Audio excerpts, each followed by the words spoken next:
Welcome back, everyone. Next up, we have Sanwire Corp. It trades on the OTC Pink sheets under the symbol SNWR, and through its wholly owned subsidiary, Intercept Music Inc. It's a diversified company with a focus on technologies for the entertainment industry. Please welcome its CEO, Todd Turner. Hey, Todd, how you doing? Good morning. I'm fine. Good. We look forward to hearing your presentation, so the floor is yours. Thank you very much.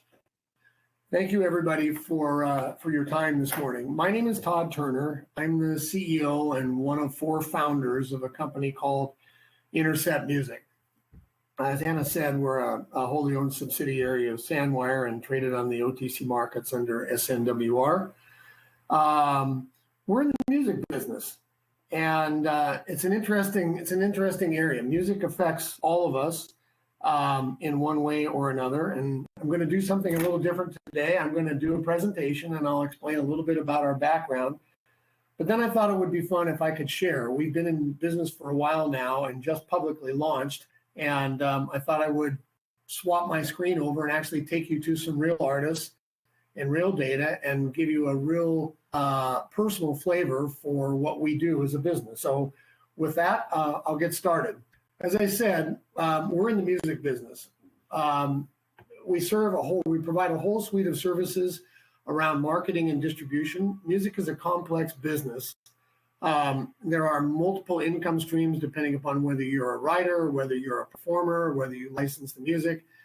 And most artists just want to make music. And so there's a big gap between what the artists need to do and what the artists want to do. And we're filling that gap. It's a big industry. It's about $29 billion in 2021. It's supposed to be up to $100 billion or more by 2030. And the music marketing services, which is the biggest adjunct market to it, is about an $8 billion market today. And it's growing at faster than the music industry is. And I'm going to explain why that is. But the thing to take away from this is music affects all of us, and that music has proven to be recession resistant, regardless of what's happening in the economy. What we do is we empower artists with the same set of services that a major label would provide to them. And I'll walk you through a little bit more detail here as to what that's made up of. But basically, we work with independent artists and independent labels. And we provide marketing services for them. We provide distribution services for them. We provide merchandise services for them to try to give them a well-rounded focus on the business and the income side so they can have more time to go out and create it. Kind of the way it works is like this. An artist or a label will upload their music to Intercept Dashboard, and then we'll distribute it through InGrooves. We have a partnership with InGrooves, which is now wholly owned by Universal Music, one of the big three and the largest distributor. So we push the music out through InGrooves out to 230 countries. Then every month we collect that information back from 88 services across 230 countries.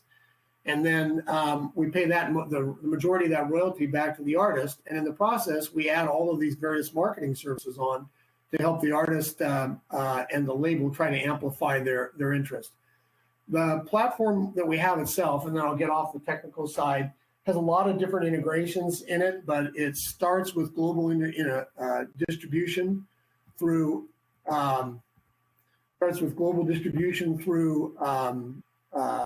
InGrooves, and then we provide marketing services, lots of different marketing services, from playlisting to press releases to lots of other things. It's fully connected with social media, and which produces more fans for streams, and in turn will create more interest for merch. Our target market, there are about 12 million artists in the world out there that are independent. Only about 5,000 of them are going to get a deal with a major label.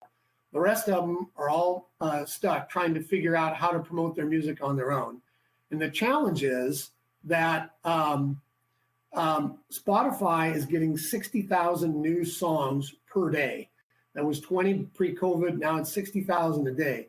And so those 60,000 songs are already having to work with 80 million songs that are already on Spotify. So without making some kind of noise, the odds of getting discovered as an independent artist are almost non-existent. And today it's all about data. It's streams, followers, and listeners. And if you don't have those three, you'll never get interest from a major label or a licensing deal for your music for radio or television or anything else. You've got to have those three. So what we do is we take these various services that are here, press releases, social media, playlisting, ad campaigns, and a number of other things, and provide those as a suite to the artist. So from one dashboard, they can do everything from release their music to Spotify and iTunes and YouTube and Amazon and all the other streaming services in the world, and then go from there to promoting it all in one step, freeing up more time so they can get back to their music. The gap that we fill, and it's really a high-risk gap. What happens today is an artist goes out or a label goes out and they try to promote their music. And even if they do it unknowingly, there's a lot of unscrupulous people out there that will create fake streams and whatnot, which Spotify is on the lookout for. And if they see that those streams all come back from the same place, or that they don't last more than 31 seconds, then we just had it happen yesterday. Spotify, with an artist who bought marketing services from somebody other than us, they had the music taken down from Spotify. There's no court of appeals. There's no second chance. You lose that song, no matter how much time, money, and effort you put into making it. We've had artists that have tried to do that more than once, and Spotify banned them from the platform altogether. So the risk is really high that not only do you do promotion, but it needs to be trusted promotion from services that you know you can count on, that you know won't put you in these high risk situations. So that's the business that we're in. We distribute the music, and then we provide marketing services to raise it, to raise the streams and to raise the awareness. We began offering marketing services in December of last year before we launched. We officially launched in April of this year. And if you look at the graph on the right, our marketing spend per new music release has already gone from $50 to $200 with the services that we provide, and we have many more that are coming that will raise that even further. One of the things that we do, and I mentioned a dashboard before, we provide a full dashboard. So if you look here on the screen on the lower left, this is a heat map. Oops. This is a heat map of where all the artist streams are coming from down here. And they can see streams, they can see daily streams coming from each of the 6 major sources. And then once a month, they get full analytical data from the money that they've earned from each one of those streams. And I'll show you a little bit more of that in a demo. They can see what their biggest songs are. They can see what their earnings and payouts are, how much money they've made. So we really try to give them in one place a complete picture of their performance. Today, from their dashboard, this is what an artist can do. They can do regular distribution like YouTube and Spotify and what a lot of the other majors do. We can do other types of distribution through Music Choice, which is 65 million households around the country for Viacom and Comcast. We distribute through SiriusXM, which is not a traditional distribution platform. And we do video distribution. And then we have social media connections. We connect to all the major social media platforms.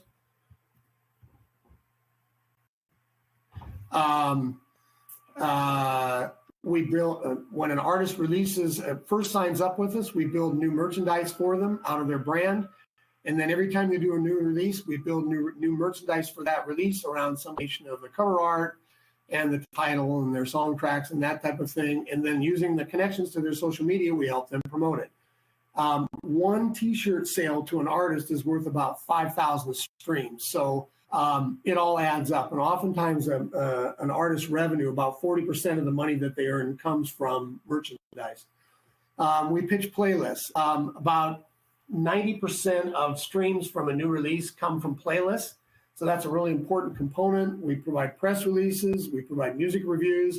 We have billboards in major U.S. cities, New York, Los Angeles, some other major cities. We can provide in-store playlisting. That's the background music that you hear when you go into a big box store like Target or Best Buy or something like that. And then we can run ads across all the various platforms, YouTube, TikTok, Spotify, Instagram, and Google.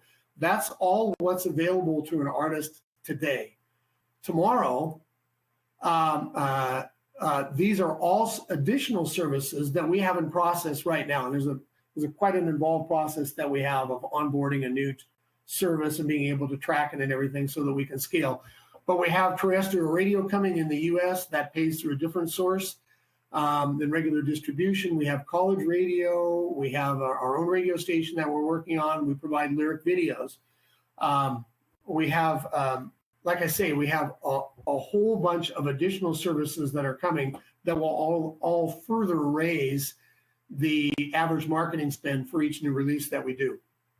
I thought maybe it'd be a good idea to give you an idea of a success story.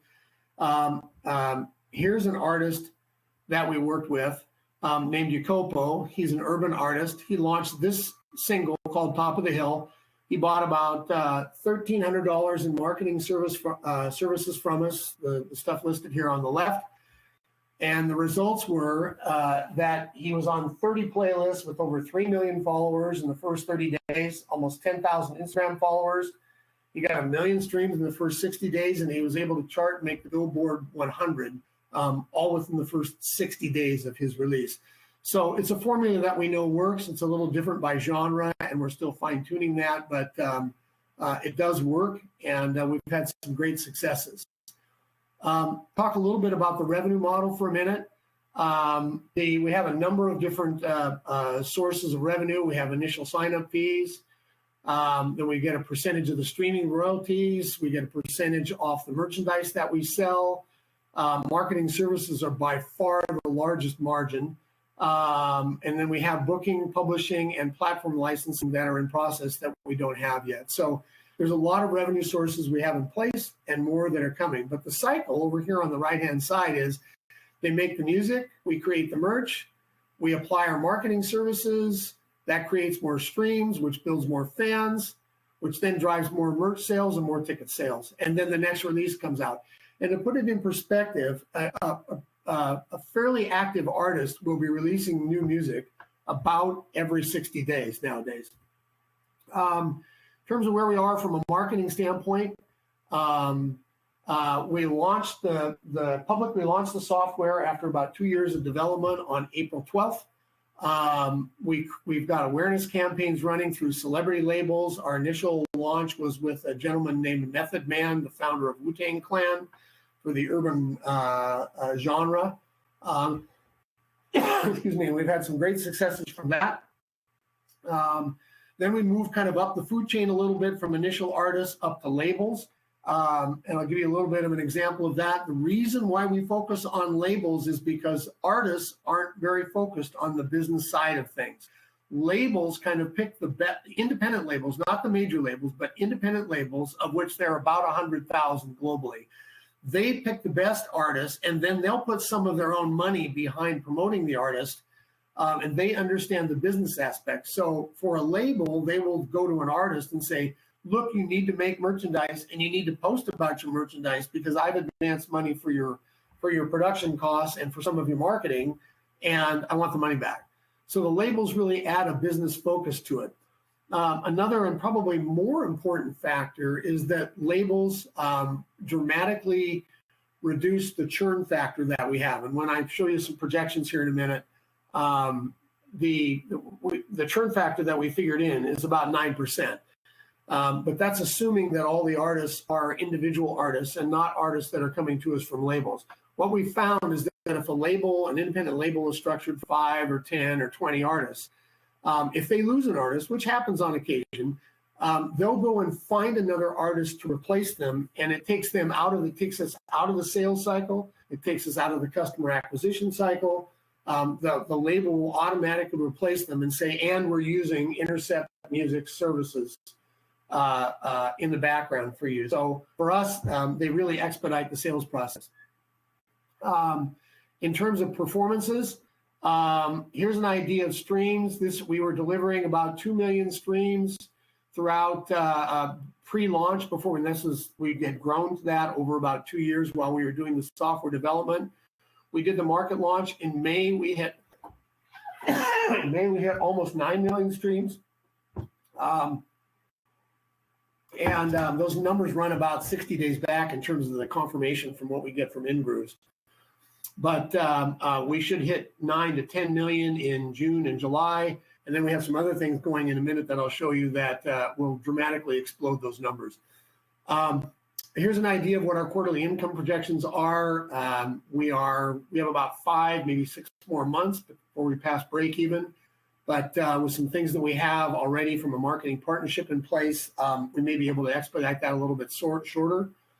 And here's an idea of what we're doing what we anticipate doing from a quarterly sales standpoint. We're really at that inflection point right now with the services that we have and some of the new services that we're coming on. And when I show you the software, you'll get a little bit better feel for what we can do. Some proof points that we have.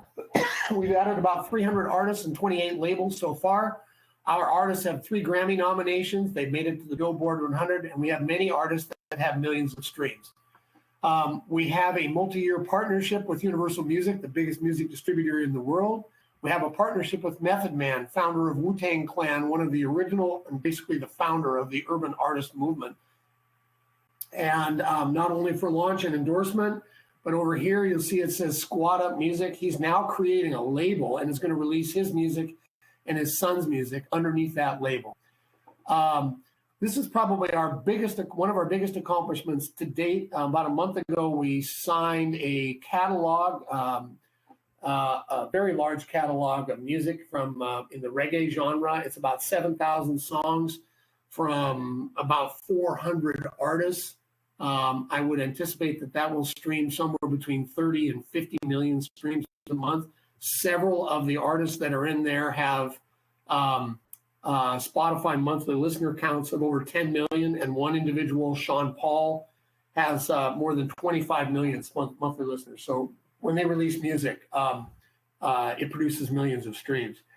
We also have a referral program now with Ingrooves for their 22 offices. Ingrooves is both a label and the distribution source for Universal Music. And they are every day turning down artists that can't make the grade. And what that really means is, and today it's all about data, streams, followers, listeners. If they're not streaming at least 5 or 6 million streams a month, they're too small. That means they got to be earning at least $50,000, maybe $75,000 a year in streams. And if they're not doing that, even though that is a very good or very productive artist, Ingrooves won't sign them. So we've worked out a deal with Ingrooves now for all 22 offices. They'll start referring the artists and the labels that they can't handle or that they don't think are quite up to speed. And what it'll probably end up being is sometime an incubator, so they can refer artists to us, but they can keep an eye on them. And if they then sort of make that next leap with their fan base, Ingrooves can come back in and potentially look at them for a label job. As I said, our service revenue has quadrupled since January of this year, and our streaming revenue is quadrupled as of the end of May. We've also had 3 consecutive quarters of 50% plus revenue growth since we launched, as we launched, fourth quarter of 2021 and first and second quarter for 2022 were both very good quarters for us. The team that we have, I'm very, very lucky. We have a great combination of tech and music experience. We've got 9 people across 9 different genres as what we call brand ambassadors. They've got about 100 Grammys that they've earned their artists between them, and more than 200 country music awards. We've also got advisors. We have 14 people that have about 200 years of music experience on anything from doing remixes to dance music to people are on the board of the Country Music Association. So those advisors really provide guidance to us as to where each genre, and they're all a little bit different, is going in the industry. And then there's the executives on our board, and I've got some great people on our board. I've got about 20 own. I'm the only guy on our board that has tech experience. The other 3 people or 4 people all have deep music experience, including Jim Urey, who was the president of Universal Music and has been one of our real cheerleaders as we've moved along. That's it on the software, but I thought a picture would be worth 1,000 words. So I set up my screen here so that I can share my screen and actually take you through. So this is what the Intercept dashboard looks like in total. Let me just get out so I can give you an overview picture. So on the dashboard, we see a total for all of our artists, but I can see how many artist accounts we have, how many labels we have, how many this month, how many marketing accounts we've set up, how many active releases we have out, how many items have been sold in the store. This is all integrated into the label and the individual artist dashboards, which I'll show you here. How many marketing services we've sold and how many streams we've sold to date. And then underneath, I can see daily streaming activity, daily release activity. This is all for our own overview so we can see what's happening in the company. And then I can see who's got releases out, what songs are doing best across the whole board. There's one called Dancing Room. Dancing Room has been out. If we look over here under music, Dancing Room came out July 20th. They're at 70,000 streams right now. So I give you a pretty good idea of the kind of data that we're collecting right now. Let's take a step down and let's jump into and look at a label. So I'm going to look at, these are all our labels. I'm going to look at one of our labels here called Sm1 Entertainment. They're the one that had the case study that I showed you. So if we look at Sm1 Entertainment, this is what they can see when they log in. How many releases of music, how many streams they've created, how many merch items they've sold, how many downloads they've sold. This is daily streaming activity. This is one of their artists. Some of you may have heard of. His name is Brady Seals. You may not have heard of Brady, but Brady's father was the Seals of Seals and Croft.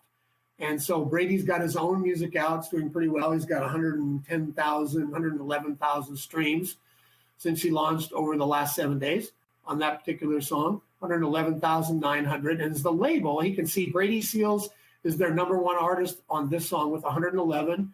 Unique int has 6,600, line BPM has 39, and etc. We show them all, but we only turn on the first 5 because the graphs get confusing. And if you get like somebody like Brady, who kind of skews the graph, you can turn them off so you can see the difference here. And then again, they get a heat map where they can see where all of their artists are. And then if they want to see an individual artist, here are all of their individual artists right now. So here would be Xavier Joseph, for example. This is one of their country artists. Xavier is connected to 4 social accounts. He's got 5 music releases out. This is what they are. You can see the cover art. If you wanted to listen to them, you can hover over it and listen to them. So we've kind of integrated all the data together. And then the label can look at all the releases that they have. They can look at all the royalties that they've collected across all of their artists.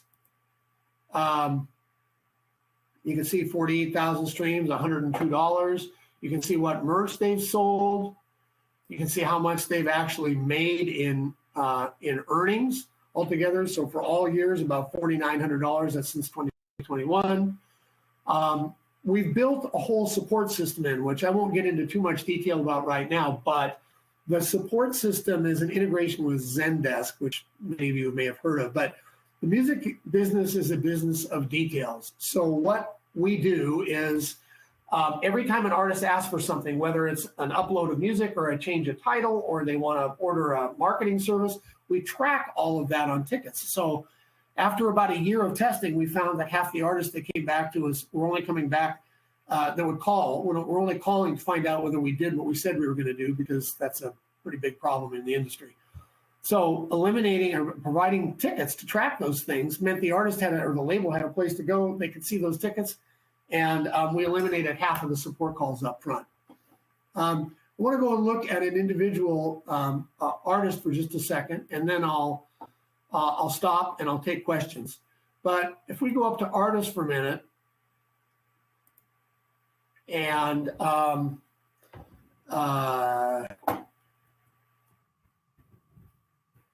Here's the Iacopa one. I want to show you what he sees as an individual artist. Here's his individual dashboard. If he wants to distribute music, here's the music that he's distributed. If we look at the 4 songs that he's got out, here's the Top of the Hill one that I showed you about. Here's the information. If we wanted to look at it, here's all the detail on that release. A release could be what we all know as an album or an LP, but it could be a single. So he can enter the individual single information. He can decide where to send it out, where to distribute it, by region, globally, or by individual country, or he can exclude some services that he doesn't want it to go to. And then we tell him where everything is. When he goes to release the music, these are some of the marketing services that are available. He can get playlists, get longer playlists. He can get music reviews, press releases. These are the various services that we provide today that an artist otherwise has to go out and look for. And then the last thing that I wanted to show was this. Should have typed in. I don't. That's okay.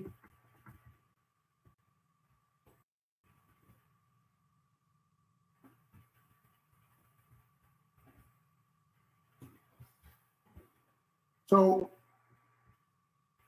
here's the Intercept Dashboard, like we were just looking at, but I've turned on another feature here. This isn't publicly available, but I want to share it because part of our partnership with Ingrooves and Universal Music is for Latin, which is probably the biggest area of exploding music. Everything that we've done in the software is built to support multiple languages. So I just shifted the entire website that we have, and the entire back end of the system into Spanish. We can support any language. We have Spanish today, and it takes about 2 weeks. Next one we're going to do is we'll ship out Portuguese for translation. But we've tested it in Chinese. We've tested it in German. So we truly deliver music globally. We pay globally, and we can promote globally. So with that, I think maybe I'll stop and I'll take some questions. I covered a lot of ground, and let's see what people would like to hear more about. You sure did, Todd. This is fascinating stuff. I'm really interested in how this progresses as well. I have a love for music, and I also make it. So musicians need as much support as they can get these days. So thank you for creating this. Artist? Okay. Yes, I have a band. So I was curious, what's your jazz genre like in your company? Our jazz genre is great. In fact, we have one brand ambassador in the jazz genre whose name is Paul Brown. Paul Brown has 60 #1 songs. He's a bass player in LA. And we have another guy there named Ron King, who's, we have a great jazz, especially smooth jazz genre. Okay. All right. Well, let's talk about that. Let's get to our audience questions. We have a question from Irma Poole. Can you talk about your growth? How do you plan to grow the network of talent over the next 24 months? That's a great question. Thanks. Irma, what we've done so far is we've been promoting to individual artists through a number of different outreach programs. We expanded that in April to start reaching out to labels. We expect a fair amount of referrals out of Ingrooves. They turn 10 to 20 labels and artists down a day from each office, and there's 22 offices. So I expect quite a few from that.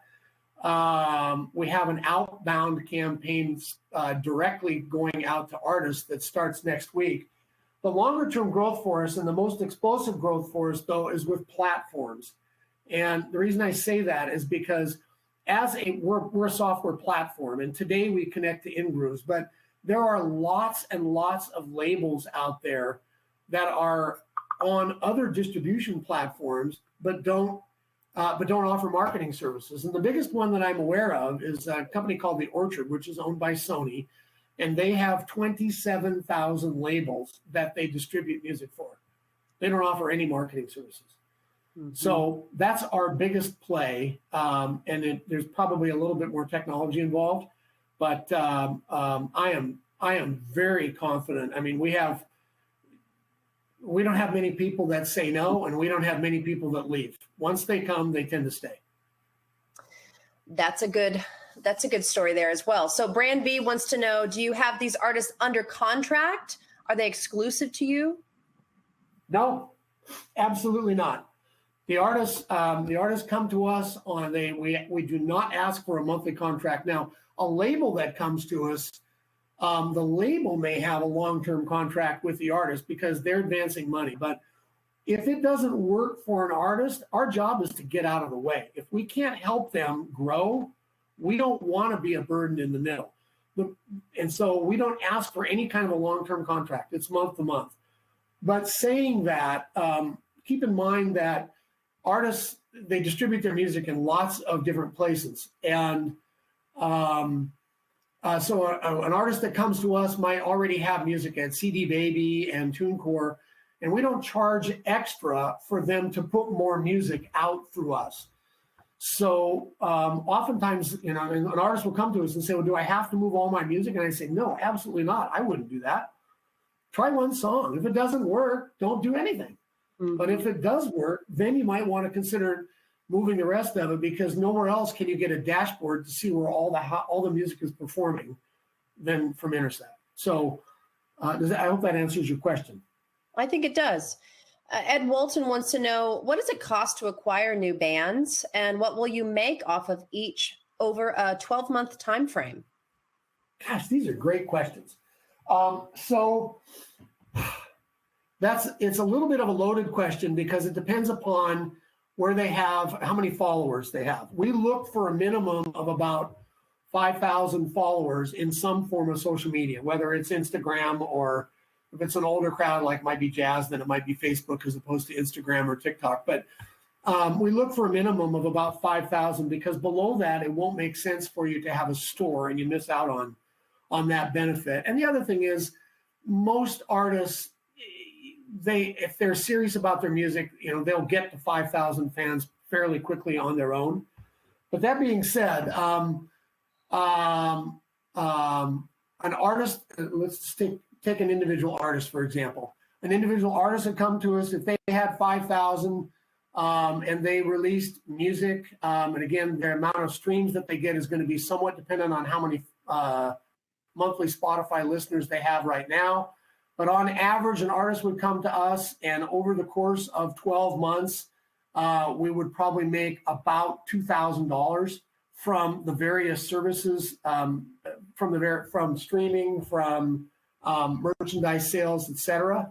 But that being said, there's a wide variety. We had an artist that we'd never heard of before come to us, release music.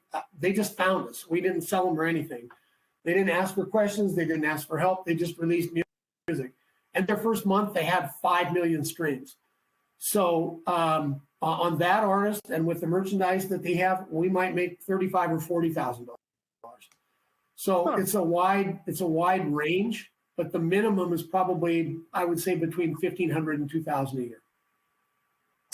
So Dan Pina has a question in regard to your last PR regarding the increase in streaming. Can you give us an idea of how much, for example, each 100,000 or each million streams is worth to Sanwire and the artist? Absolutely. So let me give you gross numbers first. That's a great question. It's a little bit loaded because there's so many other forms of revenue.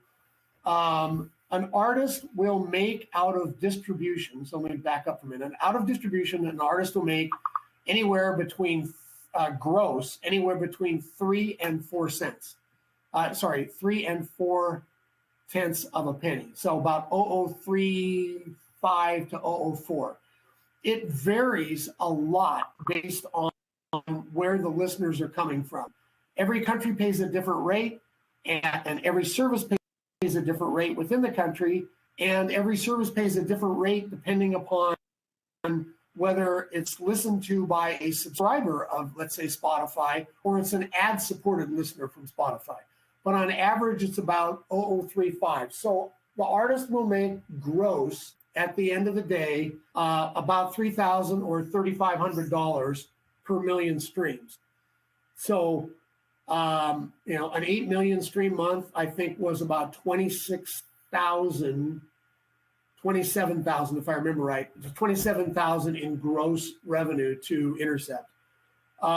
We take 15% of that, and the artist makes the other 85%. Wow. Those are some good numbers. With Nick Ressel has a question. In the beginning of the presentation, you mentioned you give to the artists all of the services that a label would. I'm curious about this as well. So you released news on 7/25 that you're actually forming your own label. So talk about that. And how is this going to change things for Sanwire and the artists? Well, so everybody for us belongs to a label. Remember, they're only month to month. Everybody belongs to a label. So if they come to us via an independent label, they're underneath that label's umbrella. If they come to us as an independent, then they come underneath the Intercept Music label.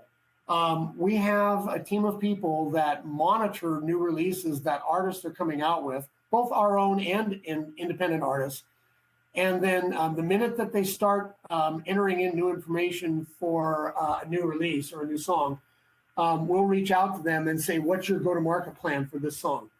Do you have marketing services? For somebody in this genre with this many followers, this would be an idea of what might make sense to you, these social posts, etc. So did that answer your question? Because I can give you more detail. I think that does. So Howard Ramos says, how do you recruit these artists? Do you have a sales team? Yes, we do. We have a sales team. We do it by credibility more than anything else. We're using influencers in the label space. To give you an idea, we tested this with an influencer, had about 20,000 followers. It's a guy in California. He just has people that, he has other labels that follow him that used to be at the Orchard that I mentioned earlier, of all places. And he made a post to his people about Intercept Music being the only platform where they could get this whole suite of services. And I think we signed 17 labels over the following 10 days. Wow. So we're still working on new ways to get to them. It's pretty interesting. You can't find artists you can directly market to except through direct messaging and social media. Mm-hmm. But you can find labels because they have offices, they have websites. And so we've already built a list of about 4,000 that we're going to start reaching out to in addition to these posts. But probably the biggest source will be from referrals from major labels. Because remember, these artists, everybody's goal is to get to a major label. The only ones that don't want to get to a major label are an artist that's already been there and realized that they don't want the control that a major label exerts over them, and they want to be independent.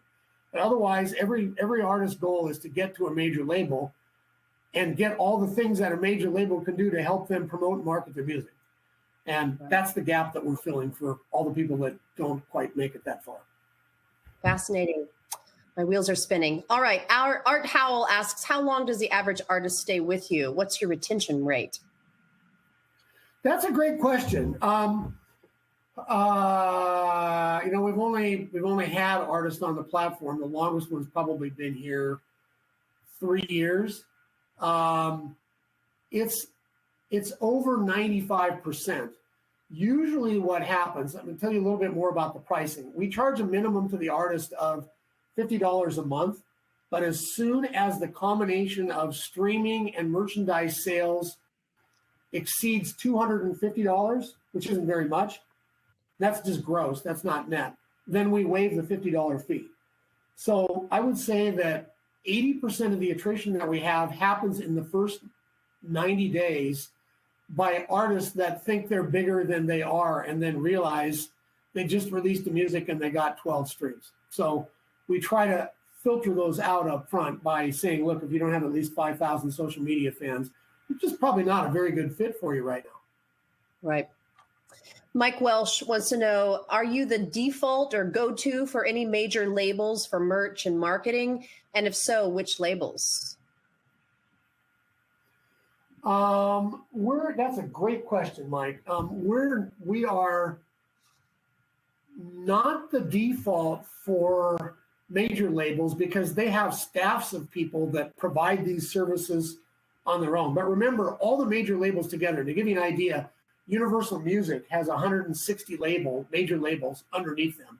And that's probably about the same for Sony and Warner, the other two of the big three. But they have their own people that do those services for the most part. Now, we ran across one the other day that we're in discussions with right now, which is Virgin Music. And Virgin Music was acquired by Ingrooves, and they don't, even though they're a label underneath Ingrooves, which is underneath Universal, they don't do any marketing services for their artists at all. So that might be one where we will become the go-to. But usually what we are is we like you, but you're not big enough. We trust these people over at Intercept, go there. Now you think about what's happening in the backside of that. They're referring them over to us. We're making the marketing money, but the distribution is still going through Ingrooves because that's who our partner is in the background. So Ingrooves is picking up all the distribution on these artists they're turning away by giving them to Intercept. Chris Burgess wants to know, does the marketing spend by the artists increase over their life with you? And if so, can you provide an example? Yeah, it does increase over time, as a matter of fact. As they learn more about what works and what doesn't, and as their streams go up, I mean, typically we encourage an artist to spend, if they have at least a streaming base, they should be spending 20 to 25% of their streaming revenue on marketing. There are some types of marketing services we provide that don't make sense for an artist that's got 5,000 followers. Like I wouldn't sell them a billboard, a 25 by 35 foot billboard on Times Square. That wouldn't get them, they would need probably 100,000 followers before that purchase would make sense. And as they get there, then they'll buy those services. So that's one reason that it goes up. The second reason that it goes up is because we keep offering more services.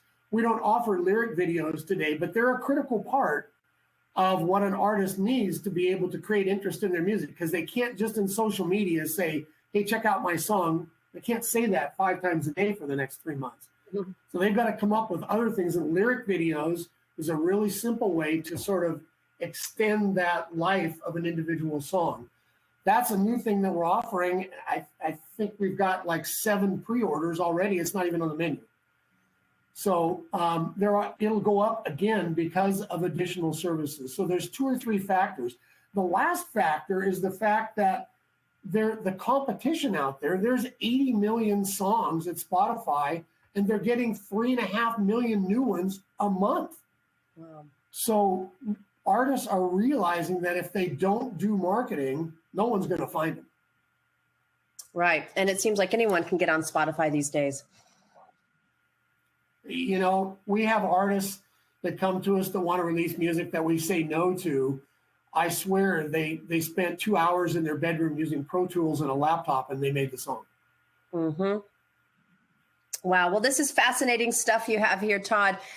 We would love for you to come back in the future and give us some updates, because this is important stuff. And thank you for supporting our musicians out there. We make the world go round. I believe that. So thank you for joining us on our conference today. You're welcome. It's a fun business. When the meeting starts with an artist putting their phone on the table and saying, let's listen to my new track. That's the way the business starts. They're all pursuing their dreams, and it's fun to be able to share it with them. Thank you for your time. All right. Thank you so much, Todd. Okay, everyone, stay with us. We'll be back at 1:30 Eastern time. So please join us in just a second. We'll be right back.